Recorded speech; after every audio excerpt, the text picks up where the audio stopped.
Procurando o parceiro ideal. Os relacionamentos podem trazer tanto alegria quanto sofrimento, tanto cura quanto dor. Você provavelmente já ouviu dizer que, se deseja encontrar um novo amor, deve parar de procurar. Isso é verdade, por algumas razões. Todos somos esponjas psíquicas, captando impulsos, energia e mensagens das pessoas ao nosso redor. Não importa se chamamos isso de instinto, de sexto sentido ou de meras sensações interessantes. São impressões psíquicas que as pessoas nos causam antes mesmo de terem dito uma palavra ou olhado na nossa direção. O que tendemos a esquecer é que também somos transmissores psíquicos, enviando a mesma quantidade de impulsos, energia e mensagens para todas as outras esponjas psíquicas que encontramos. E você não precisa de um médium para lhe dizer como a presa reage quando sente um caçador na área. Qualquer cervo, coelho ou ganso pode confirmar isso. Eles correm para escapar. Não estou tentando sugerir que você fique sentado, esperando que o príncipe ou a princesa caia no seu colo.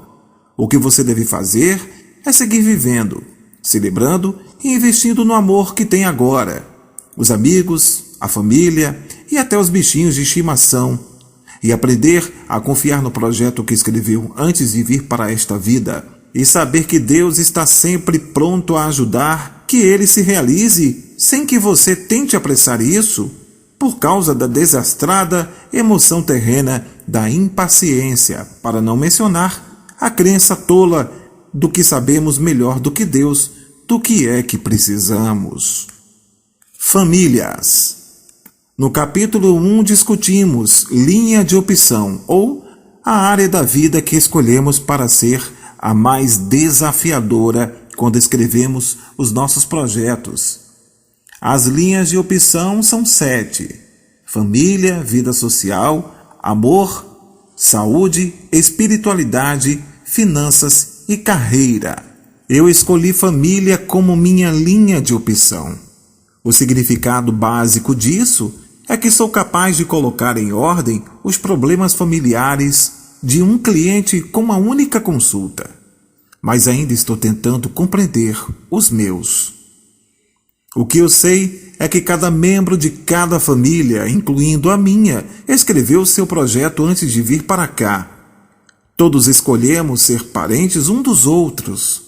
Como nossos projetos são mapas detalhados do que viemos aprender, deve haver uma riqueza de lições e desafios dominantes em cada relacionamento familiar, ou não os teríamos escolhido. Portanto, talvez nem sempre apreciamos as aulas ou as pessoas que escolhemos para nos ensinar, mas podemos, pelo menos, aproveitar ao máximo a oportunidade e agradecer pela lição, mesmo que seja apenas porque aprendê-la desta vez significa não ter que voltar e fazer tudo de novo.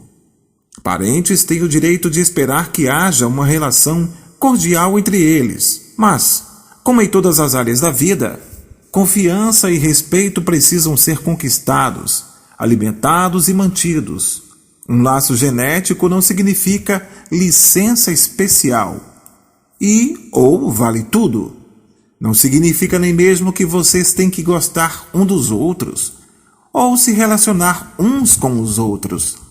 De fato, essa é uma área em que eu mais errei, ignorando que cada um dos meus filhos veio com seu próprio projeto e suas próprias lições para aprender. Eu sonhava com uma linda imagem do que deveria ser um relacionamento entre irmãos, companheiros inseparáveis, com os braços perpetuamente ao redor dos ombros um do outro, prontos a se ajudarem em qualquer situação, cada um sendo a maior fonte de conforto para o outro. A vida na minha família está muito mais pacífica depois que eu aprendi que meus filhos são indivíduos distintos, com direito às suas próprias preferências. Minha relação com cada um deles é tão diferente quanto os dois são, e eu os trato com o mesmo carinho. Para aumentar as complicações nas famílias, existe o fato de que não chegamos aqui apenas com nossos projetos e nossas características genéticas, mas também somos compostos de nossas próprias experiências e nossos próprios relacionamentos em vidas passadas. Se você já olhou para alguém com quem tem parentesco, incluindo seus filhos ou seus pais, e imaginou como duas pessoas com o mesmo sangue podem ter tão pouco em comum, essa é a resposta. Seus espíritos já estiveram aqui muitas vezes antes, com seus próprios projetos, lutas e lições em cada uma dessas vidas. Quando você pensa nisso, até se espanta de ter realmente alguma coisa em comum com seus parentes. A genética exerce um papel importante em nossa identidade, não por uma série fortuita de combinações entre genes, mas por causa dos nossos projetos. Ao escolher nossos pais, quando compomos nossos projetos, estamos selecionando fatores genéticos que irão estabelecer as bases para os objetivos que determinamos para nós mesmos antes de vir. Quer você goste ou não das qualidades físicas, mentais e emocionais que herdou dos dois lados da família, deve agradecer ou culpar a si mesmo. De qualquer forma, lembre-se sempre de que você os escolheu por alguma razão. É bem possível que haja algumas almas irmãs em sua família, espíritos que você conheceu em outras vidas e com os quais se relacionou bem ou mal. Outros membros da família estarão, sem dúvida, se encontrando com você pela primeira vez. Isso não torna nenhum dos relacionamentos atuais mais ou menos significativo. Apenas explica um pouco da dinâmica que você deve ter lutado anos para entender. A grande afinidade ou atração especial entre dois de vocês, ou um desconforto, uma desconfiança, ou uma raiva genuína que você não consegue explicar. As variações são infinitas, mas as razões são simples e lógicas. Os relacionamentos em vidas passadas e a ausência deles existem em todas as famílias. Marido e mulher nesta vida podem ter sido irmãos numa anterior. São as conexões que continuam, não as relações específicas. Quando os relacionamentos específicos se repetem, isso indica uma oportunidade de aprender, crescer e progredir. Um cliente chamado Joel sentia-se preso a um casamento no qual ele permanecia por culpa e não por amor. Era infeliz e imaginava que a esposa também fosse, mas nas ocasiões em que pensava em deixá-la, sentia-se preso pela culpa. Não precisei do meu dom mediúnico para assinalar que nenhum relacionamento baseado na culpa é saudável ou digno de ser preservado. Mas meu dom foi necessário para descobrir que ele e a esposa tinham sido casados em uma vida passada, e ele a deixara quando soube que ela tinha uma doença terminal. Desenterrar a fonte da culpa o libertou. Quando o encontrei 2 anos depois, ele me informou que estava prestes a se casar com uma mulher a quem amava muito e que a ex-esposa também era feliz no novo casamento. É perfeitamente natural ter relações emocionais a essas conexões prévias. Qualquer que seja o caso, também vale a pena usar essa informação no sentido de compreender a dinâmica da sua família e fazer as pazes com ela, em vez de usar isso como uma nova série de desculpas para disputas e ressentimentos. Se eu acredito que nos momentos difíceis as famílias têm que ficar unidas, com certeza, honrar até as últimas consequências, uma conexão familiar, faz parte da nossa essência e do desafio que nos inspirou a escolher ter nascido nesse grupo particular de pessoas. Isso vale tanto para os casos de adoção quanto para famílias biologicamente conectadas. Se você escreveu em seu projeto que nasceria de alguém que depois o entregaria a outra pessoa, fez isso por uma razão que é importante para o progresso do seu espírito. Precisamos parar de usar o termo família verdadeira para descrever uma conexão genética. Ele implica que uma família adotiva não é verdadeira, o que na maioria dos casos não é correto nem justo. Filhos.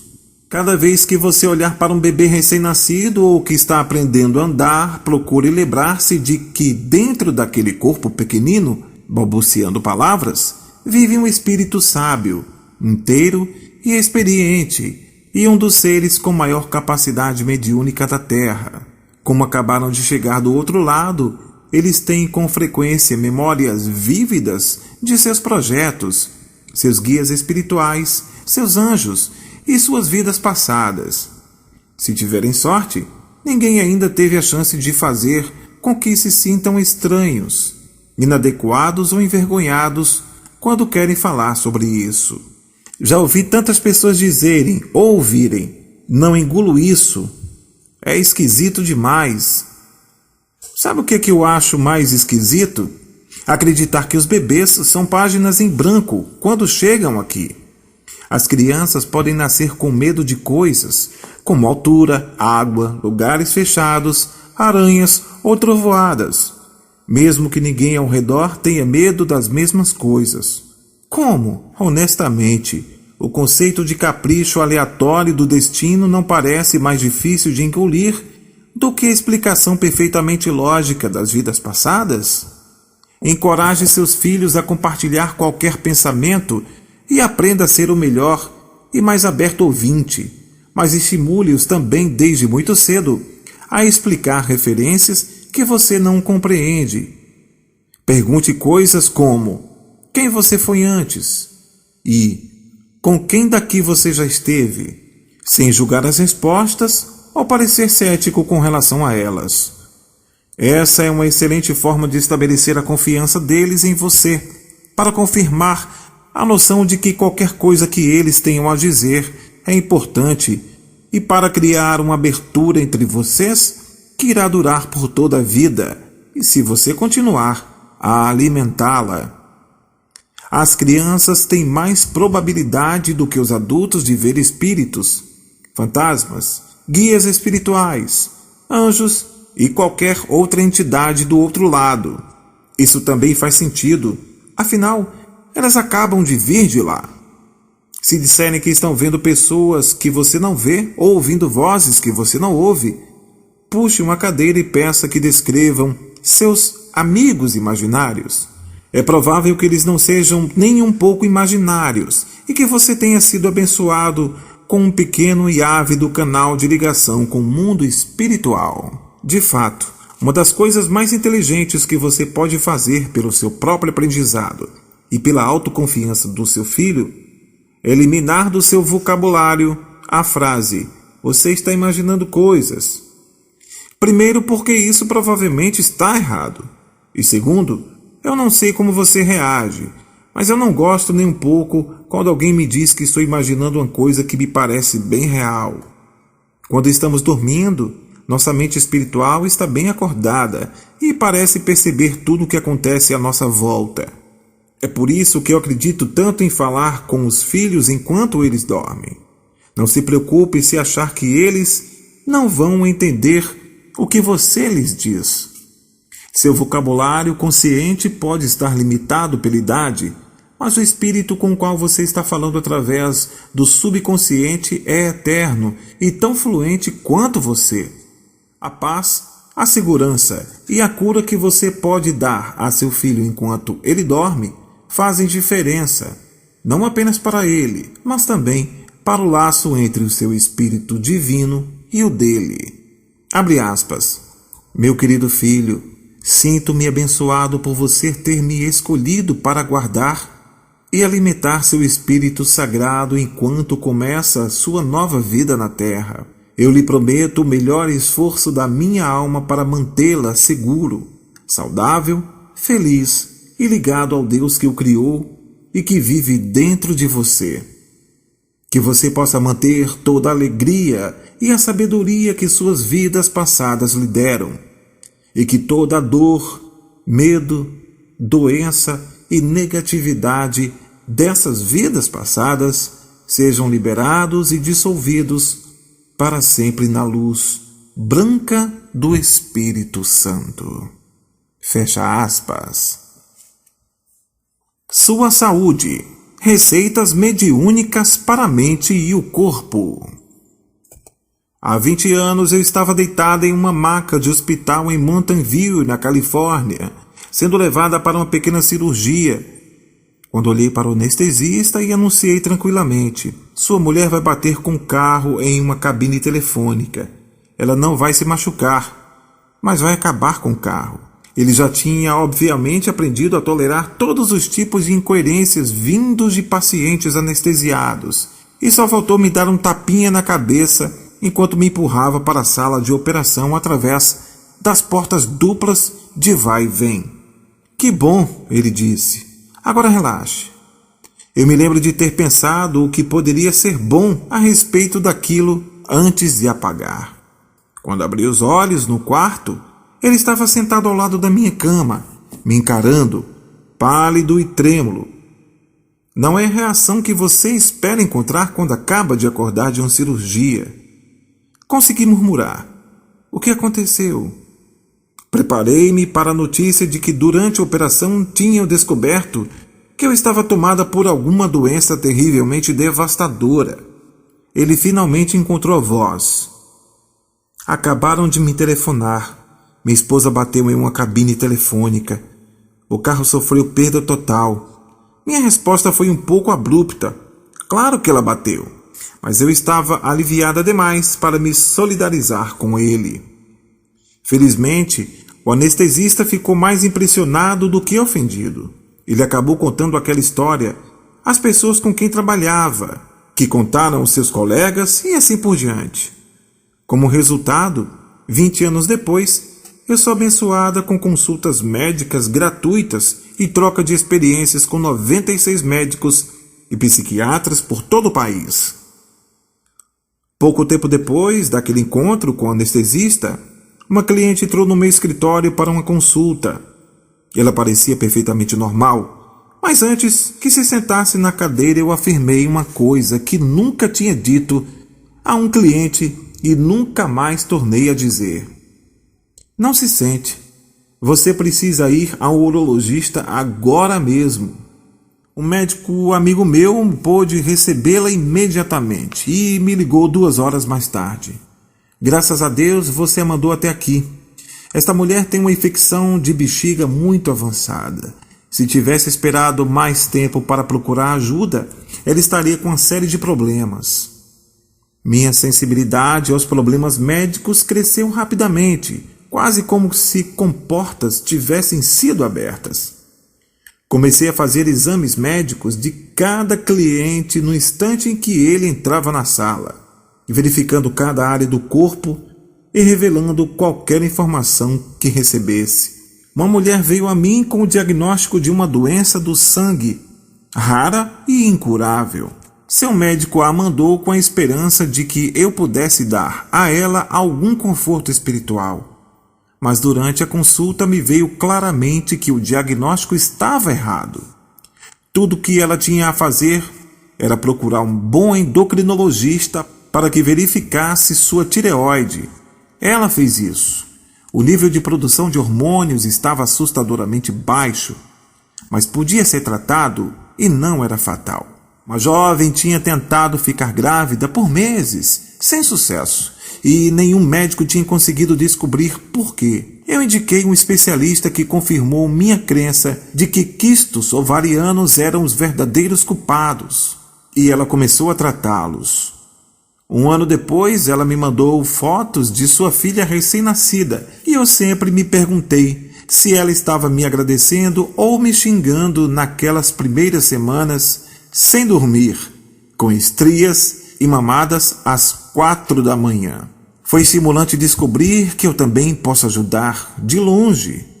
As respostas vêm com a mesma clareza durante consultas por telefone ou examinar a correspondência pela manhã.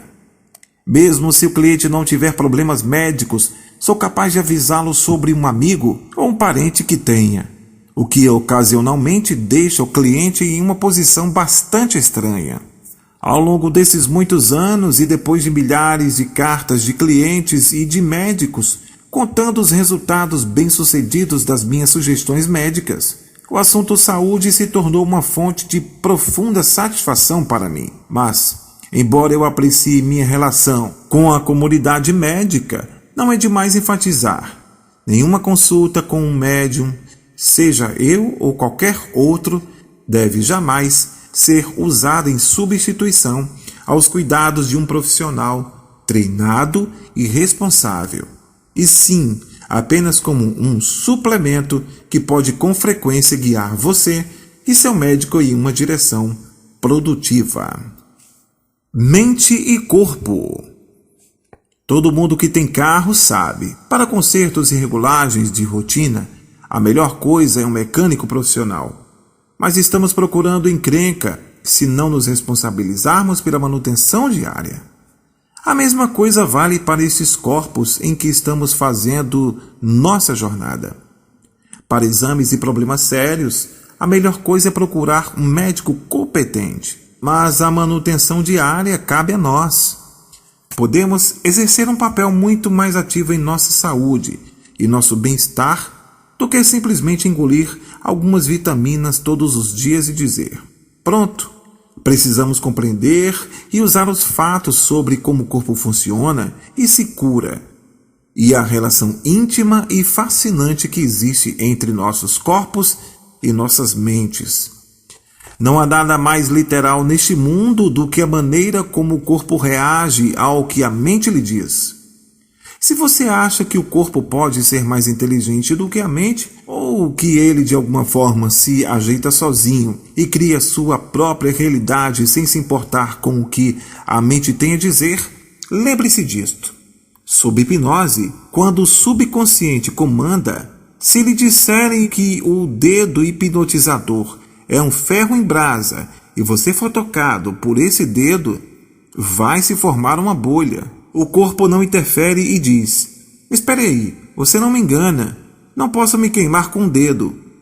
Ele ouve ferro em brasa e reage de acordo. Se a mente tem tanto poder sobre o corpo, como podemos duvidar que ela controla cada aspecto da saúde corporal? Certa vez, em uma viagem ao Quênia, assisti uma mulher nativa dando à luz.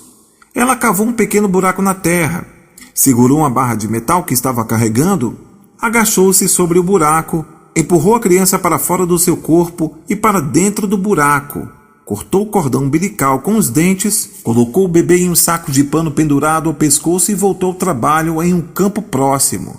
Isso quer dizer que as nativas do Quênia sejam mulheres singularmente resistentes? Claro que não, mas a mente é um forte indicativo de que elas não ouviram falar que dar à luz é um processo doloroso e complicado.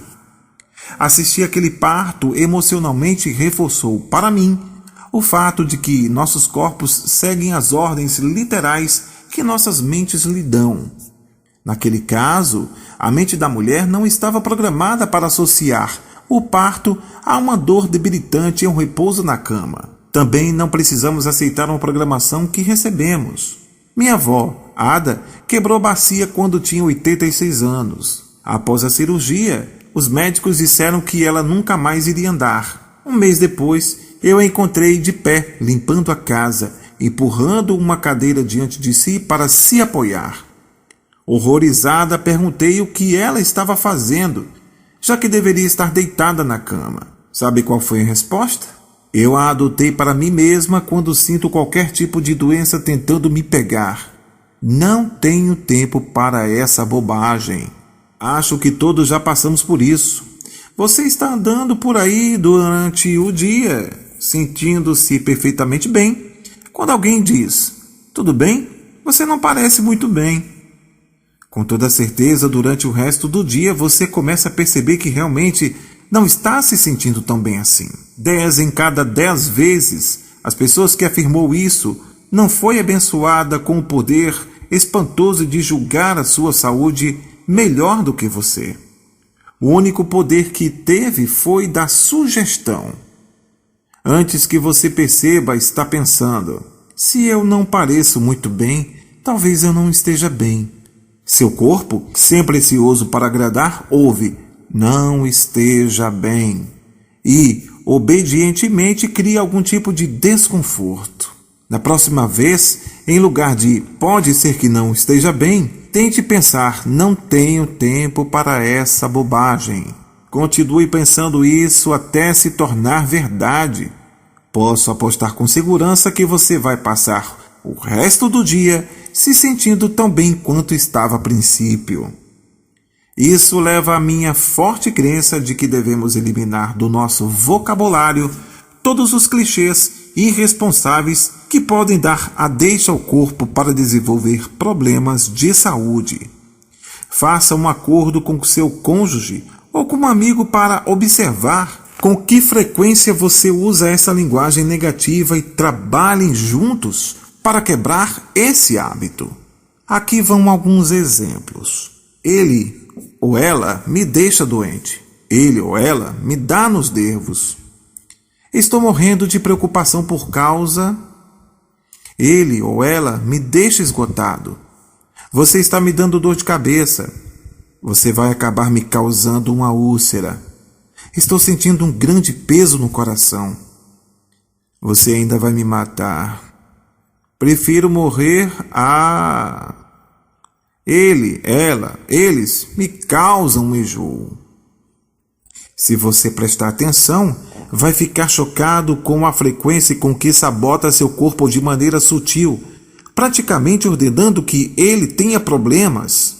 De modo similar, seu corpo é absolutamente literal na maneira como reage ao ambiente ao redor. Com muita frequência, se existem assuntos em nossas vidas que nossas mentes se recusam a tratar, nossos corpos vão falar alto e claro. Você tem uma dor crônica no pescoço? Quem ou o que está pesando sobre ele? Você tem dores crônicas nas costas? Quem ou o que você está carregando? Sua vista está falhando? O que você não está querendo ver? Laringite crônica? O que você não quer dizer? Ou o que foi que disse e que acha que não deveria ter dito? A audição começando a ter problemas? O que está tentando não ouvir? Por falar nisso, já percebeu que é sempre apenas uma das pessoas de um casal que começa a perder a audição? Nunca os dois? Adivinhe por quê? Problemas respiratórios ou brônquicos crônicos? O que você precisa pôr para fora do peito? Tonteiras? Quem ou que está tirando o seu equilíbrio?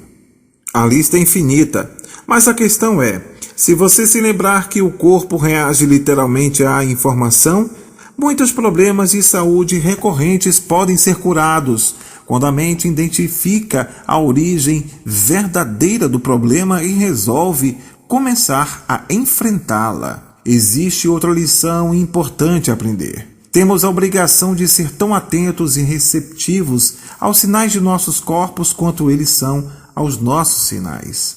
Todos os dias eu vejo clientes que ainda não associaram seus problemas físicos de saúde ao fato de estarem vivendo e ou trabalhando em um ambiente mentalmente pouco saudável. Aprendi da maneira mais difícil que a tensão prolongada, a infelicidade e a depressão certamente se refletem no corpo de alguma forma, mais cedo ou mais tarde, se não forem expressas ou resolvidas. Muitos médicos também têm consciência disso. Pacientes com câncer, por exemplo, com muita frequência recebem a recomendação de complementar o tratamento médico com uma mudança no estilo de vida, procurando uma atitude mais pacífica e positiva. Muitas vezes os resultados são bons. Nem sempre, lamento dizer, mas com uma frequência suficiente para que valha a pena tentar. Todos já ouvimos dizer que o estresse causa úlceras. Isso é verdade. Mas também é só o princípio da história, como quase toda a comunidade médica reconhece. Se o estresse e outras emoções intensas e poderosas são fortes o bastante para causar sangramento interno, também são fortes o bastante para causar inúmeros outros problemas pelo corpo. Somos como panelas de pressão ambulantes. Se você já usou alguma, sabe que tem 3 opções com uma panela de pressão: certificar-se de que o vapor está saindo, tirá-la do fogo ou acabar com a tampa ou seu jantar todos grudados no teto. Temos as mesmas opções com relação ao nosso corpo: descarregar a pressão, mudar para um ambiente ou situação que não crie mais pressão ou acabar explodindo. Não, isto não é um convite para que andemos por aí gritando e berrando com os outros, nos agredindo mutuamente e chamemos isso de liberar a pressão. Em primeiro lugar, não é bonito. Em segundo, existem leis contra isso. Em terceiro lugar, qualquer dor que causemos a alguém irá, no final das contas, fazer mais mal a nós mesmos do que a ele. E isso é um fato. Mas existem muitas maneiras de resolver esses problemas sem causar dano, e é essencial para a sua saúde física e mental descobrir o maior número das que funcionam com você. Converse com um terapeuta, um amigo ou um parente, um pastor, um padre, um grupo de apoio, qualquer um em que você confie e que vá ouvir sem julgar. Chore, grite, escreva uma carta longa e detalhada para a pessoa que o agrediu e depois queime. Diga a seu guia espiritual que você precisa de ajuda e exatamente por quê. Reze, ande, corra, faça ginástica, vá a um parque de diversões. Desafio você a ficar preocupado com os seus problemas enquanto está de cabeça para baixo em uma montanha russa. Além disso, converse com o seu médico. Não conheço ninguém que tenha conseguido uma vida melhor ao se tornar dependente de drogas, de medicamentos controlados ou de álcool. Mas não é nenhuma fraqueza pedir a ajuda supervisionada de uma medicação segura que pode tornar mais fácil lidar com o estresse, com uma crise ou com um trauma. Muitos cientistas tiveram o trabalho de desenvolver desde antidepressivos e antibióticos eficientes a fisioterapia e a acupuntura. O trauma, é claro, tem um impacto igualmente dramático no corpo. Descobrir a conexão mental entre a doença e uma fonte pode ajudar bastante na cura. Por isso, aqui vão 3 orientações que descobri serem muito úteis nas consultas sobre saúde com os meus clientes. 1. O trauma súbito.